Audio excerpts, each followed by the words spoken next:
영상의 주제는 보험계약 전 알릴 의무, 고지 의무에 대해서 준비를 했는데요. 고지 의무는 보험계약 체결 전 가입자가 보험회사에게 알려야 하는 내용으로 피보험자의 병력, 직업, 키 몸무게, 운전 여부 등을 알리는 것을 말합니다. 고지 의무는 상법을 적용을 받기 때문에 반드시 사실대로 알려야 합니다. 이유는 고지 의무를 위반했을 경우 보험계약의 해지, 또 보험금 면책이라는 불이익을 받을 수 있기 때문에 계약 전 알릴 의무는 매우 중요한 부분이라고 말씀드릴 수 있겠습니다. 그럼 본격적으로 고지 의무에 대해서 설명을 드릴게요. 아까 서두에 말씀드렸듯이 피보험자의 병력사항에 대한 부분을 알려야 합니다. 첫 번째, 최근 3개월 이내 의사로부터 진찰 또는 검사를 통하여 다음과 같은 의료 행위를 받은 사실이 있습니까? 최근 3개월이란 보험 청약일 기준으로 기간이 산정이 되는데 조금 더 정확하게 들어가면 보험료 입금 시점까지를 본다는 점 참고해 주시면 되겠습니다. 진찰 또는 검사란 의사가 환자의 증상을 듣고 관찰하여 이제 병명을 규정하는 것인데, 치료의 경우는 이제 입원 치료, 통원 치료, 물리 치료, 통원에 대한 모든 부분이라고 보시면 될 것 같습니다. 투약이라는 것도 의사분이 처방을 통해서 치료를 받는 부분이고, 실제 약 투약을 받지 않더라도 처방을 받았다면 고지사항에 해당이 됩니다. 질병 의심 소견은 의사로부터 진단서 또는 소견서를 발급받은 경우를 말합니다. 지금부터 사례를 좀 볼게요. 한 달 전 허리 물리치료를 받은 경우 고지 의무에 해당이 됩니다. 건강검진상 고혈압 당뇨 수치가 높아 고혈압 당뇨 수치가 의심되니 내과에 추가 검사를 받으세요 라고 한 경우 고지 의무에 해당이 됩니다. 건강검진의 경우는 확정 진단이 아닌 의심 소견에 해당이 됩니다. 건강검진을 받으시게 되면은 추가 검사를 이제 받으세요 라는 이제 말들을 많이 들으시는데요. 추가 검사 통해서 확정 진단을 이제 받게 되는데, 3개월 이내 건강검진상 질병의심 소견은 전부 고지 의무에 해당한다고 보시면 될 것 같습니다. 그런데 단순 검진상 이제 추적 관찰의 수준이거나 혈압이 좀 높으신데 뭐 식이요법이나 운동 등으로 체중 조절하세요 라는 이제 권고 수준은 3개월 이내라도 고지 대상은 아니라는 점을 알고 계시면 될 것 같아요. 다음은 최근 1년 이내에 의사로부터 진찰 또는 검사를 통하여 추가 검사, 재검사를 받은 사실이 있습니까? 입니다.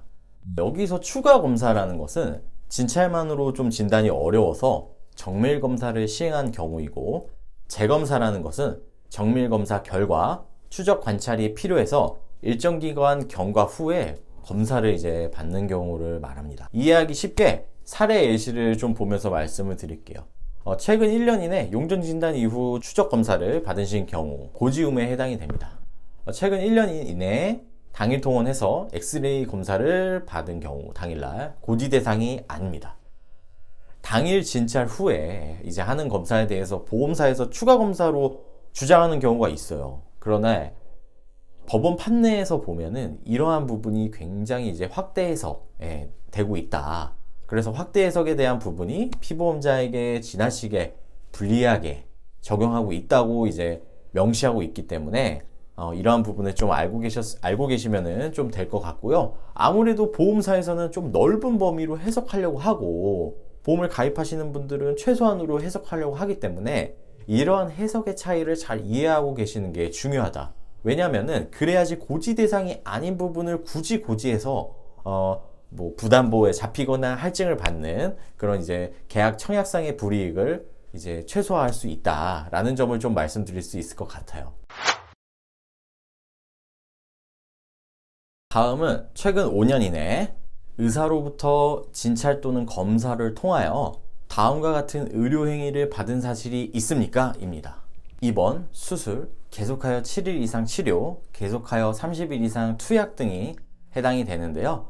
여기서 계속하여의 의미는 같은 원인으로 치료를 시작 후 완치일까지 실제 치료 투약을 받은 일수를 의미하며, 계속하여 7일 이상 치료는 7일 동안 연속으로 치료를 받은 사실이 얘기하는 게 아니라 동일 질병으로 5년 이내 7회 이상 통원 치료를 한 경우를 말합니다. 30일 투약의 경우도 한 번에 이제 30일치를 전부 처방을 받은 게 아닌 합산을 해서 30일을 이제 뜻하는 거라 보시면 될 것 같아요. 사례를 좀 볼게요. 자, 5년 이내, 자, 허리 디스크 통증으로 3회 통원 후에 또 이제 4회 통원을 물리치료 하셨어요. 네. 7회 이상 치료로 고지사항입니다. 자, 5년 이내 대장용종 제거를 하셨어요. 네. 수술로 고지사항에 해당이 됩니다. 자, 5년 이내 20일 약 처방 이후에 몇 달 후에 또 20일 추가로 또 약 처방을 받으셨어요. 네. 합산 40일로 고지사항에 해당이 됩니다. 5년 이내 기타 다발성 관절증으로 어깨 6회, 손가락 5회, 무릎 3회 치료한 경우 부위는 다르나 같은 질병으로 분류하여 고지 대상으로 판례한 경우도 있습니다. 그래서 이러한 부분들, 그 질병의 분류와 동일 질병에 대한 부분을 잘 파악하시는 게 중요하다라는 점을 말씀드릴 수 있겠습니다. 다음은 11대 질병입니다. 11대 질병의 경우는 5년 이내 통원만 하여도 무조건 고지를 해야 하는데요. 예를 들면 11대 질병에 해당하는 고혈압 약을 하루만 처방 받으셨어요.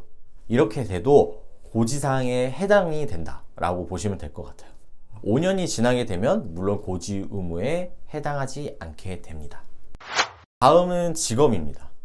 보험상품의 경우는 직업을 고지하여야 하는데 직업급수는 1에서부터 3급으로 구분합니다. 상해 위험률이 적용이 되기 때문에 직업에 따른 상해보험료가 달라질 수가 있어요. 그래서 직업 고지는 향후 보상 시 상당히 중요한 사항이기 때문에 정확하게 고지하셔야 하고, 추후 직업이 변경된다 하더라도 바뀐 직업을 이제 통지해야 합니다. 사례를 통해서 참고하셔야 할 팁을 몇 가지 안내해 드리면은, 자, 주부세요. 1급 이신데 주말마다 부업으로 마트나 이제 마트에서 이제 뭐 캐셔로 근무를 하신다면은 상해 위험률이 높은 2급으로 고지를 하셔야 합니다. 또 식당에서 요리사로 근무를 하시는데 1급 음식 관련 사무직으로 보험가입을 하셨어요. 그런데 조리 중 이제 발생한 화상사고로 이제 보상이 필요하게 될 경우 면책이 될 수도 있다라는 점도 참고하시면은 좋을 것 같습니다. 설계사도 헷갈리는 고지 의무에 대해서 말씀을 드렸는데요. 아무래도 보험회사에서는 학대 해석하려는 경향이 있고, 보험을 준비하시는 분들 입장에서는 반대로 우리가 유리하게 해석하려 하는 부분들이 있는데요. 이러한 해석의 차이를 잘 이해하시면 좋을 것 같고요. 계약 전 알릴 의무는 보상과 밀접한 연관이 있기 때문에 중요성을 설명드리기 위해서 이 영상을 준비했습니다. 이번 영상도 도움이 많이 되셨기를 바라겠고,